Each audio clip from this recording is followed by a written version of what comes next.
तो क्या बोल रहा था सर मैं, सवाल एग्जाम्पल 4 अपना चल रहा था, ये एनसीईआरटी क्लास 11th की रिलेशन एंड फंक्शन जो चैप्टर है उसका वीडियो क्या है सर, एक लिमिट के बाद में कट जाता है, तो यहाँ से कंटिन्यू करूँगा मैं। इसके पहले मैंने समझाया था इसका क्या मतलब है, P क्रॉस P। जैसे A क्रॉस B जब हम करते हैं तो A क्रॉस B में जो ये सेट बनता है हमारा, इस सेट के अंदर जो भी मेंबर्स होते हैं वो डुप्लेट टाइप के, ऐसे A कामा B टाइप के ऑर्डर्ड पेयर आते हैं सर। तो जब हम A cross B cross C करेंगे तो ये A comma B comma C इस टाइप के कुछ इसके मेंबर्स आएंगे। तो जब हम P क्रॉस P करेंगे सर तो A B C इस तरीके के मेंबर आएंगे, जहां पर A भी P से आएगा, B भी P से आएगा और C भी P से आएगा। ऐसा कुछ मैं आपको बता रहा था, है ना सर। तो मैंने क्या करा है, सेट P को ही 3 बार लिख लिया है, क्योंकि क्रॉस प्रोडक्ट हम लोग P का P से ही ले रहे हैं, और P क्रॉस P 3 P हैं हमारे, 3 मेंबर आएंगे हमारे, है ना। देखिए सर, तो पहला तो 1 1 1 ले लें हम लोग, दूसरा 1 1 2 ले लें, तीसरा 1 2 1 ले लें, चौथा 1 2 2 ले लें। ठीक है सर। उसके बाद में हम लोग 2 1 1 ले लें, फिर 2 1 2 ले लें, फिर 2 2 1 लें, और फिर 2 2 2 लें। समझे कि नहीं समझे। अब P में नंबर ऑफ एलिमेंट्स हमारे 2 हैं, तो तीनों P में 2 ही 2 होंगे। तो P क्रॉस P में 2 इंटू 2 इंटू 2 यानी कि 8 मेंबर्स हमारे होने चाहिए। ये भी मैंने आपको समझाया था। तो 8 मेंबर्स हमारे हैं। ठीक है। यहाँ पर क्या है कि जो पहला एलिमेंट्स है वो भी P से आएगा, दूसरा एलिमेंट भी P से आएगा, और तीसरा एलिमेंट भी P से आएगा। ये जो ट्रिपलेट बन रहा है इसके तीनों एलिमेंट्स हमारे P से ही आएंगे। ठीक है सर। तो ऐसा कुछ हो जाएगा अपना एग्जाम्पल 4। चलिए अब एग्जाम्पल 5 की तरफ हम लोग बढ़ते हैं सर।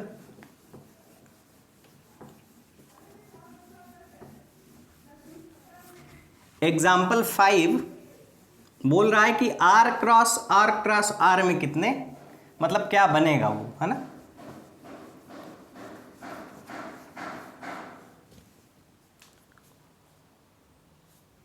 एग्जाम्पल 5 पहले मैं लिख रहा हूं।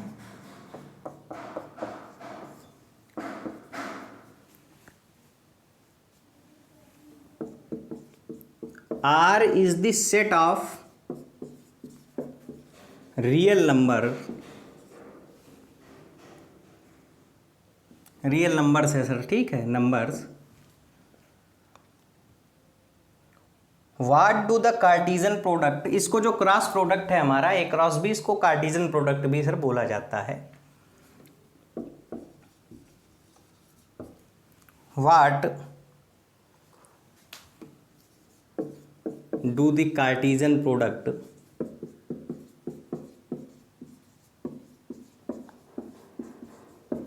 अच्छा क्वेश्चन है sir. R cross R represent, समझे सर।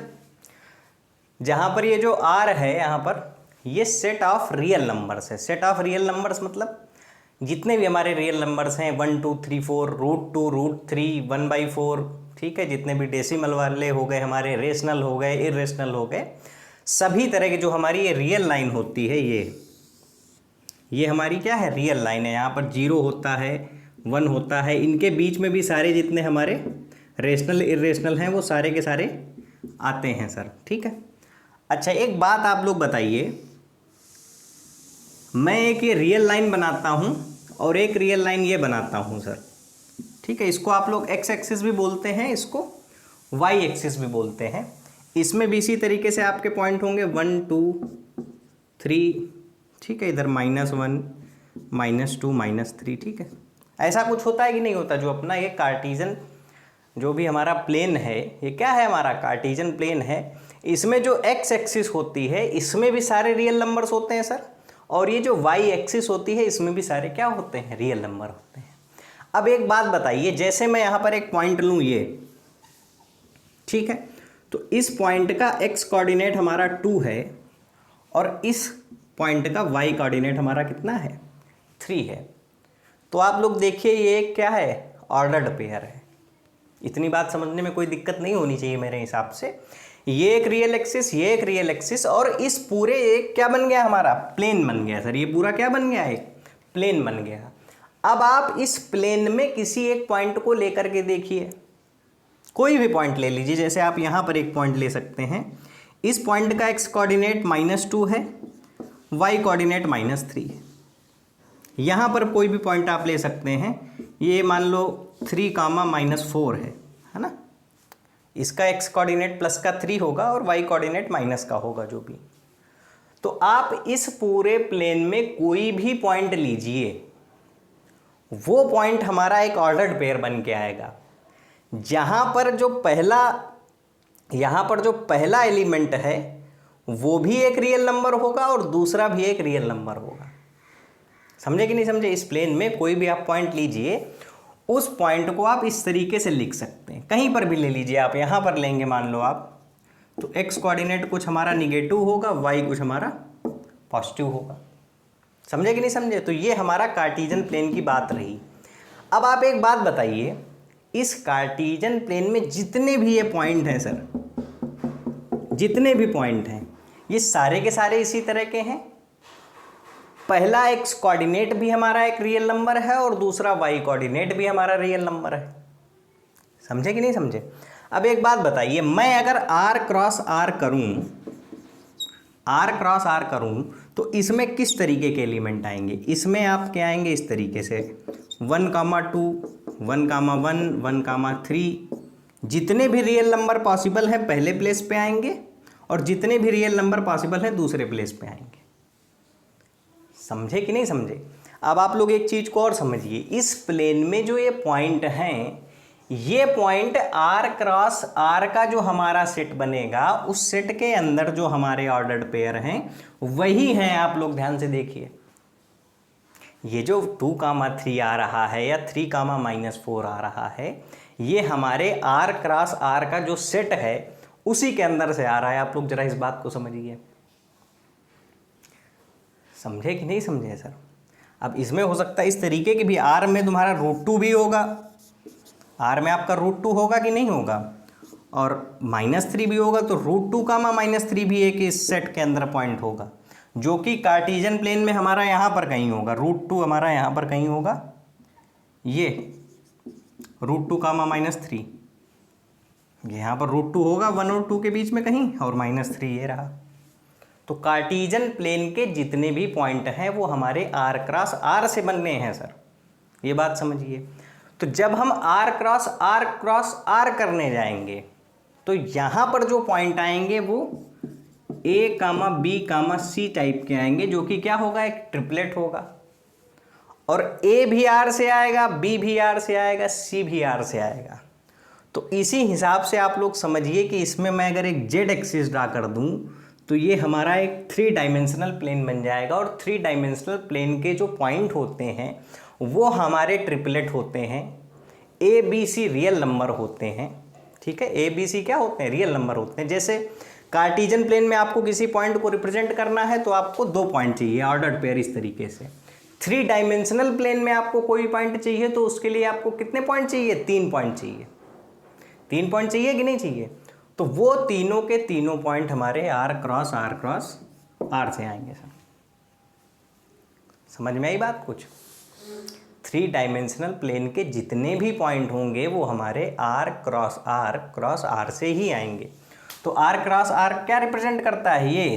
ये हमारा रिप्रेजेंट करता है 3 डायमेंशनल प्लेन। जैसे r क्रॉस r एक 2 डायमेंशनल हमारा एक कार्टेशियन प्लेन रिप्रेजेंट करता है, उसी तरीके से ये हमारा 3 डायमेंशनल जो हमारा स्पेस बनेगा, प्लेन नहीं बनेगा सर, वो स्पेस बनेगा 3D, उसको रिप्रेजेंट करेगा।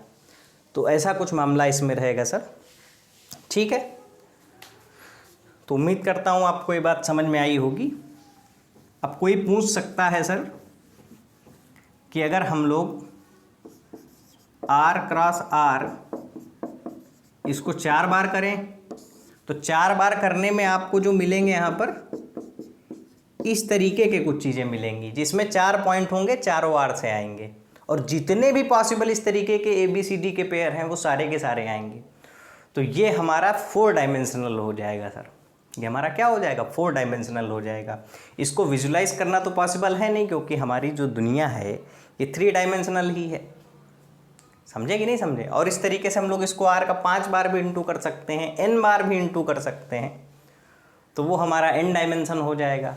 उसके पॉइंट हमारे कुछ इस तरीके से ABCDEFG जो भी है, n जितना भी होगा हमारा उस हिसाब से हो जाएगा सर। तो ऐसा कुछ है। इन लोगों ने क्या लिखा है कि the Cartesian product R cross R represent the set R cross R, जो भी आप लोग पढ़ लीजिए, विच represents the coordinates of all the points in 2 dimensional space. R cross R क्या रिप्रेजेंट करता है? All the point in 2 dimensional space, या 2 डायमेंशनल हमारा जो भी प्लेन है, उसी हिसाब से R cross R represents the coordinates of all the points in 3 dimensional space. 3 dimensional space के सारे पॉइंट्स को रिप्रेजेंट करता है ये सर। थोड़ा सा आप सोचेंगे इसके बारे में, अगर आपको नहीं ये समझ में आया है तो आप लोग कमेंट कर देंगे नीचे, तो मैं थोड़ा सा इसको और एक्सप्लेन कर दूंगा अच्छे से पॉइंट लिख करके। ठीक रहेगा सर?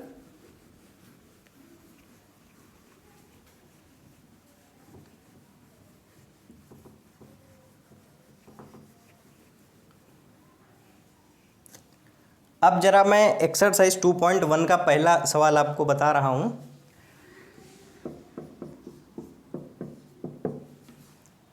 क्वेश्चन नंबर 1 है, if x/3 + 1 comma y-2/3 is equals to 5/3 comma 1/3, find x and y। ये एक्सरसाइज 2.1 का क्लास 11 की NCERT का आपका पहला प्रश्न है। तो मैंने क्या बताया है, अगर आपने पिछला वीडियो नहीं देखा है तो आप लोग जाकर के देखिए। ये भी एक ऑर्डर्ड पेयर है। क्या है? एक ऑर्डर्ड पेयर है। ये भी एक ऑर्डर्ड पेयर है। और 2 ऑर्डर्ड पेयर इक्वल कब होते हैं? जब उनके पहले एलिमेंट भी आपस में इक्वल हों और दूसरे एलिमेंट भी आपस में इक्वल हों। यानी कि x/3 + 1 हमारा 5/3 के इक्वल होना चाहिए। ये दोनों ऑर्डर्ड पेयर इक्वल कब हो सकते हैं? जब हमारा पहला वाला पहले के इक्वल हो, दूसरा वाला दूसरे के इक्वल हो, और y-2/3 1/3 के इक्वल हो। ठीक है, अब इसको आप सॉल्व करेंगे तो इसको 1 को उधर ले जाएंगे आप, तो 5/3 - 1 आ जाएगा। एलसीएम वगैरह ले करके ये 5 - 3/3 आ जाएगा। x/3 आपका 2/3 आ जाएगा। 3 से 3 कट जाएगा। x की वैल्यू कितनी आ जाएगी हमारी? 2 आ जाएगी। इसी तरीके से इसमें क्या है, 2/3 उधर जाएगा तो इतना हो जाएगा। अब नीचे वाला सेम ही है तो डायरेक्ट ऐड कर देंगे। तो ये 3, ये y है सर, ये आपका y है। तो ये 3 और 3 भी कट करके y कितना आ जाएगा? 1 आ जाएगा। सिंपल सवाल है। जब भी ऐसा सवाल दिखे आपको कि 2 ऑर्डर्ड पेयर को इसने इक्वल करा है, तो आप पहले वाले को पहले के इक्वल कर दीजिए, दूसरे वाले को दूसरे के इक्वल कर दीजिए। और हो सकता है ये ऐसे भी पूछ सकता था, x+1 y+3 z+1/3, 3 भी दे सकता है सर।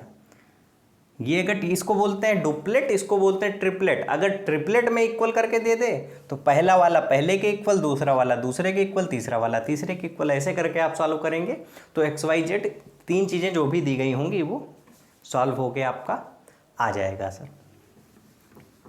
तो ये एक बात हो गई।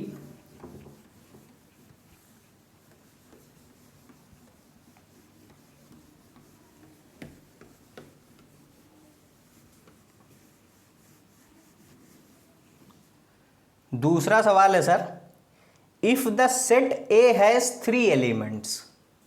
दूसरा सवाल क्या बोल रहा है सर आपका, if the set A has 3 elements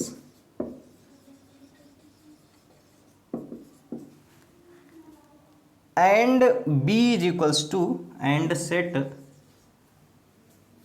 अभी समझा रहा हूं मैं सवाल को, नोट कर लूं तब तक आप लोग बढ़ा भी सकते हैं इसको। And set B is equals to 3, 4 and 5, then find the number of elements in, find the number of elements इन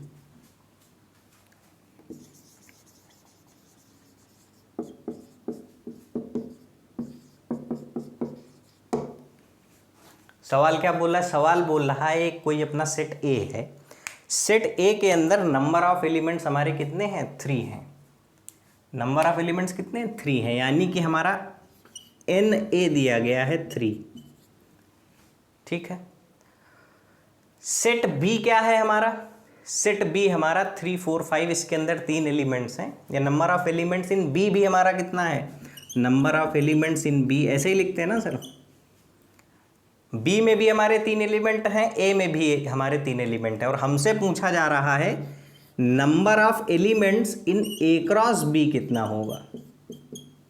तो इसके लिए मैंने आपको फार्मूला बताया था कि अगर आपको कोई दे दे कि सेट ए में नंबर ऑफ एलिमेंट्स 3 हैं और सेट बी में नंबर ऑफ एलिमेंट्स 3 हैं, दोनों में 3 ही हैं, तो आप दोनों का इंटू कर दीजिए, number of elements in A into number of elements in B, तो ये हमारा 3 इंटू 3 9 आ जाएगा।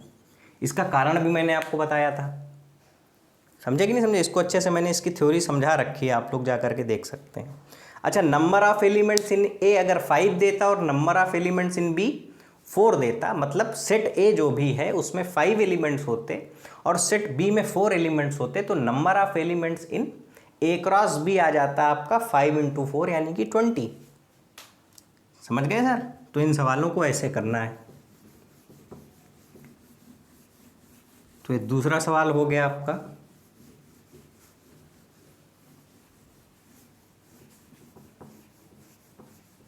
अच्छा, मैं सारे एग्जाम्पल भी समझाऊंगा, थ्योरी भी जो भी होगी आपको समझाऊंगा, और एक एक एक्सरसाइज के भी क्वेश्चंस आपको बताता चलूंगा साथ में। अगला सवाल है क्वेश्चन नंबर 3। एक सेट जी दिया गया है, सेट जी में हमारे नंबर ऑफ एलिमेंट्स इज 2, एक एलिमेंट हमारा 7 है और दूसरा 8 है, और सेट एच में 5, 4, 2 ये 3 एलिमेंट्स दिए गए हैं, और हमसे पूछा जा रहा है G cross H and H cross G बताइए। ये सवाल हमारे सामने उपस्थित है। तो इसके लिए मैंने आपको क्या बताया था, जब आप जी क्रॉस एच निकालने जाएंगे, जब आप जी क्रॉस एच निकालने जाएंगे तो पहले कौन है, पहले जी है, पहले कौन है, पहले जी है। तो जी क्रॉस एच के जो भी एलिमेंट्स होंगे वो ऑर्डर्ड पेयर होंगे, पहला एलिमेंट जी से आएगा, दूसरा एलिमेंट एच से आएगा, और इस तरीके के जितने भी पेयर पॉसिबल हैं वो सारे के सारे हमारे जी क्रॉस एच के अंदर आएंगे। तो जी का पहला एलिमेंट हम लोग 7 ले रहे हैं और एच का एलिमेंट 5 ले रहे हैं, ठीक है। तो 7, 5 एक एलिमेंट आ जाएगा। पहला एलिमेंट आपको जी से लेना है, दूसरा एलिमेंट आपको एच से लेना है। तो पहले हमने जी से 7 ले लिया, एच से हमने 5 ले लिया, ये तो एक पेयर पॉसिबल हुआ। अच्छा, ये भी पॉसिबल है कि हम 7, 4 ले लें, ये भी तो पॉसिबल है ना। जितने भी आपको पेयर ऐसे आप बना सकें, जितने भी आप तरीके के पेयर बना सकें, तो मैं 7, 4 बना ले रहा हूँ, 7, 2 ही बनाया जा सकता है, ठीक है। उसी तरीके से 8, 5 भी हो सकता है, 8, 4 भी हो सकता है, 8, 2 भी हो सकता है। 8, 5, 8, 4 एंड 8, 2, एक ये हो गया हमारा। समझे कि नहीं समझे। अच्छा, ऐसे भी देखिए, जी के अंदर नंबर ऑफ एलिमेंट्स कितने हैं, 2, एच के अंदर नंबर ऑफ एलिमेंट्स हैं कितने, 3, तो G क्रॉस H के अंदर हमारे कितने एलिमेंट्स होने चाहिए? 2 × 3 यानी कि 6। आप लोग गिन के देख लीजिए, 1 2 3 4 5 6। समझ में आई बात? अच्छा, ये भी मैंने आपको बताया था कि G cross H H cross G के बराबर नहीं होता है। पुराना वीडियो आप लोग जा करके देखिए अगर नहीं समझ में आ रहा है। तो अब मैं H क्रॉस G निकालने जा रहा हूँ। तो H क्रॉस G में पहला एलिमेंट H है। पहला एलिमेंट कौन है? H है। तो इसमें जो ऑर्डर्ड पेयर बनेगा उसका पहला एलिमेंट हम लोग H से लेंगे। सिंपल। G क्रॉस H में G पहले था तो पहला एलिमेंट हम लोग G से ले रहे थे। तो अब जब आप H से पहला एलिमेंट लेंगे तो आप 5 को पहले लेंगे फिर 7 को लेंगे। तो मैं 5,7 ले सकता हूँ। 5,7 ले सकता हूँ कि नहीं ले सकता हूँ? मैं 5,8 ले सकता हूँ। ये भी एक पॉसिबिलिटी है। जितनी भी पॉसिबिलिटीज हैं, 4,7 एक पॉसिबिलिटी है, 4,8 भी एक पॉसिबिलिटी है। ठीक है सर। 5,7 5,8, 4,7 4,8, 2,7 और 2,8।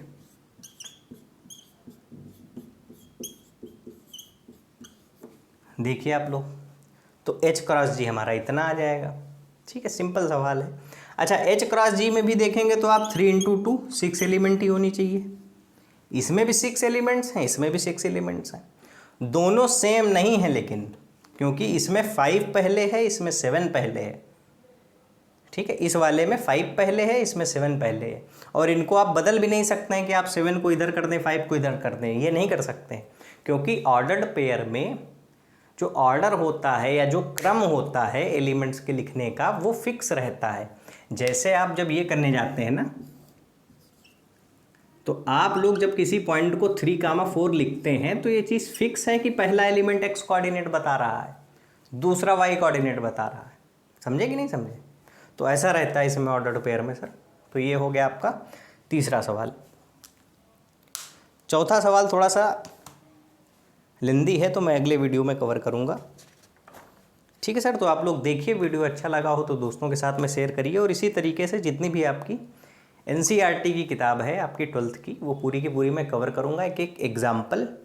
और एग्जाम्पल के साथ साथ में जो थ्योरी होगी या कुछ एक्स्ट्रा थ्योरी होगी जो बुक में नहीं होगी वो मैं आपको कवर करवाऊँगा, सारे क्वेश्चन कवर करवाऊँगा। और इसी तरीके से अच्छे से बोर्ड में लिख करके काम होगा सर यहाँ पर। ठीक है।